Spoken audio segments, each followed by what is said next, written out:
Hi all. पिछले video में हमने पढ़ा था कि स्ट्रिंग में कैसे इंडेक्स नंबर से हम वैल्यू एक्सेस करते हैं और स्लाइसिंग हमने सीखी थी। ठीक है। एक इम्पॉर्टेंट चीज़ है जो मुझे बतानी है। हम जब स्लाइसिंग कर रहे थे तो हमने एक नया वेरिएबल बनाया था कैर नाम का। ठीक है, तो हमने कैर में कोई भी वैल्यू ऐसे स्टोर करी थी स्लाइस की। सपोज 2:8 करा था, तो मुझे ये वैल्यू मिली थी और मुझे इस वैल्यू को अगर चेक करना है तो मुझे इसको प्रिंट करना पड़ेगा। तो इज बाय चांस आ गया था, ये इज आ गया है, इतना ये वैल्यू आ गई है। देखिए, हम जब भी कोई स्लाइसिंग करते हैं, इंडेक्स नंबर से वैल्यू एक्सेस करते हैं, कुछ भी करते हैं, मेरी ओरिजिनल स्ट्रिंग चेंज नहीं होती है। आपने यहाँ पर ये प्रिंट कैरेक्टर किया, मतलब मैंने एक पार्ट इसमें से कट कर लिया है, लेकिन मेरी original string as it is है।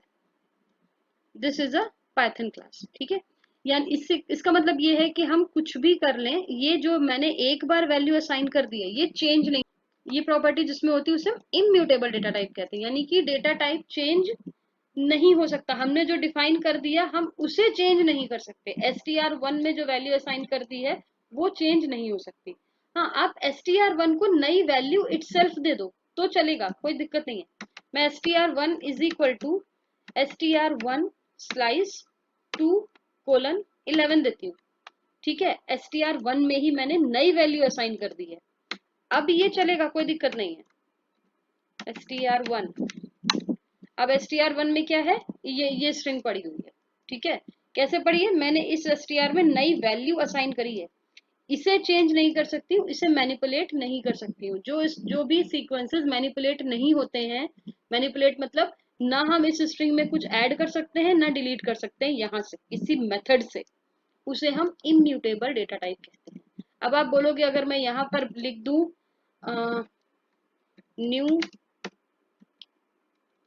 कैर इज एडेड, तो आप बोलोगे ये तो ऐड हो गया, और इसको रन कर दिया मैंने। अब यहाँ पर प्रिंट करा के देखिए तो ये नया चेंज हो गया।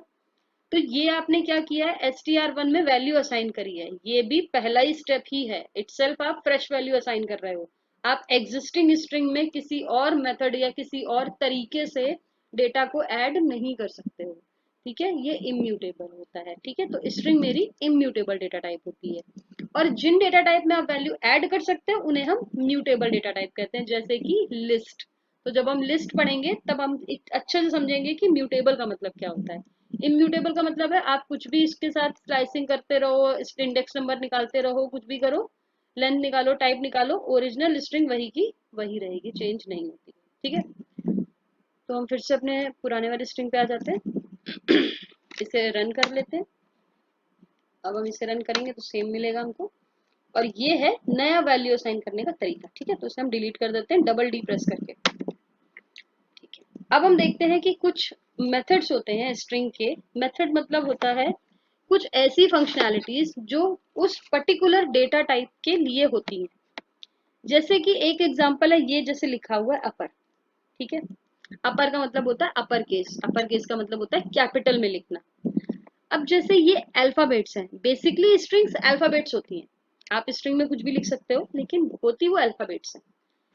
तो अब अल्फाबेट है तो यानी कि आप अल्फाबेट के साथ क्या क्या काम कर सकते हो, आप अल्फाबेट कैपिटल लेटर में लिख सकते हो, स्मॉल लेटर में लिख सकते हो, कुछ कैपिटल में लिखो, कुछ स्मॉल में लिखो, ये सारे कर सकते हो। ये कैपिटल लेटर में लिखना, स्मॉल लेटर में लिखना, ये सारे आप अल्फाबेट के साथ ही कर सकते हो, नंबर्स के साथ नहीं कर सकते हो। राइट, तो जो मेथड होते हैं वो कुछ ऐसी फंक्शनैलिटीज होती हैं जो पर्टिकुलर डेटा टाइप के साथ ही लिंक्ड होती हैं। ठीक है, तो मेरे स्ट्रिंग के कुछ मेथड्स हैं। तो मेथड्स बेसिकली क्या होते हैं, फंक्शन ही होते हैं। देखिए आप इनके साथ भी ब्रैकेट लगा है। ठीक है, यानी कि ये भी एक फंक्शन है, लेकिन जब ये फंक्शन किसी पर्टिकुलर डेटा टाइप के साथ स्टिक हो जाते हैं, अटैच हो जाते हैं, तब हम इन्हें मेथड कहते हैं। तो हम लिख सकते हैं मेथड्स ऑफ स्ट्रिंग। ठीक, ये मेथड ऑफ स्ट्रिंग है। अब हम वन बाय वन देखेंगे मेथड क्या करता है।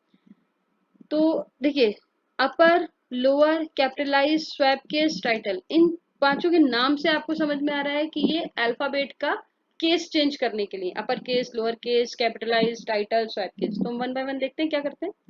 मेथड यूज करने का तरीका होता है, ये मेरी स्ट्रिंग है str1, वेरिएबल का नाम डॉट और मेथड का नाम अपर और ब्रैकेट। इसको हम रन करते हैं और इसे हम सिंपल भी रन कर सकते हैं और प्रिंट भी करा सकते हैं। तो हम इसको प्रिंट कराएंगे, हमें हैबिट होनी चाहिए हमेशा प्रिंट स्टेटमेंट के साथ यूज करने की। तो जितना भी मेरा ये जो स्ट्रिंग थी, this is a Python class, ये वाली, ये मेरी पूरी कैपिटल लेटर में कन्वर्ट हो गई है। ठीक है, this is a Python class. Similarly हम लोअर चेक करते हैं, रन करते हैं, पूरा वो स्मॉल में चेंज कर देगा। क्योंकि ऑलरेडी मेरी स्ट्रिंग स्मॉल लेटर में है इसलिए वो ऐसा दिखा रहा है, पूरा स्मॉल में चेंज कर देगा। उसके बाद मेरा आता है टाइटल केस। टाइटल केस का काम क्या होता है, हर वर्ड का पहला अल्फाबेट कैपिटल में कन्वर्ट करना। ठीक है, दिस का टी कैपिटल हो गया, इसका आई, ए, पाइथन का पी और क्लास का सी कैपिटल हो गया। सिमिलर मेरे पास होता है कैपिटलाइज, कॉपी पेस्ट करती हूँ। कैपिटलाइज क्या करता है, सिर्फ पहला लेटर कैपिटल करता है उस सेंटेंस का। ठीक है, आगे सेंटेंस होगा तो उसका भी करेगा। उसके बाद मेरे पास आता है स्वैप केस। स्वैप केस क्या करता है, रिवर्स कर देता है। मतलब मेरी पूरी स्ट्रिंग स्मॉल में लिखी थी तो पूरी पूरी उसने कैपिटल में कन्वर्ट कर दी। अगर कुछ स्मॉल में होता कुछ कैपिटल में होता तो वो उसे वैसा करता। सपोज मैं यहाँ पर एक काम करती हूँ, टी को कैपिटल लिखती हूँ और पाइथन के पी को कैपिटल लिखती हूँ।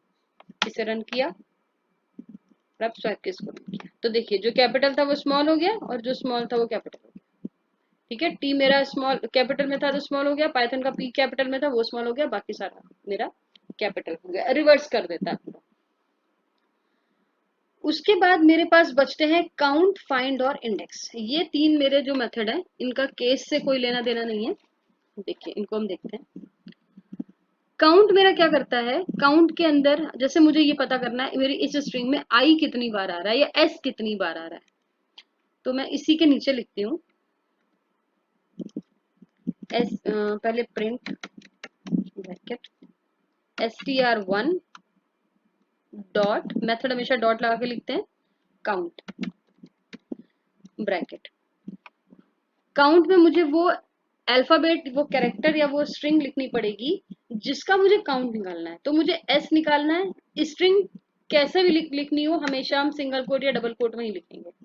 हमें एस का काउंट निकालना है। हमने रन किया, 4, मेरी इस स्ट्रिंग में 4 बार एस लिखा है तो एक बार ये वाला एस, फिर दूसरा ये वाला एस, फिर 2 बार ये लास्ट वाले 2 एस।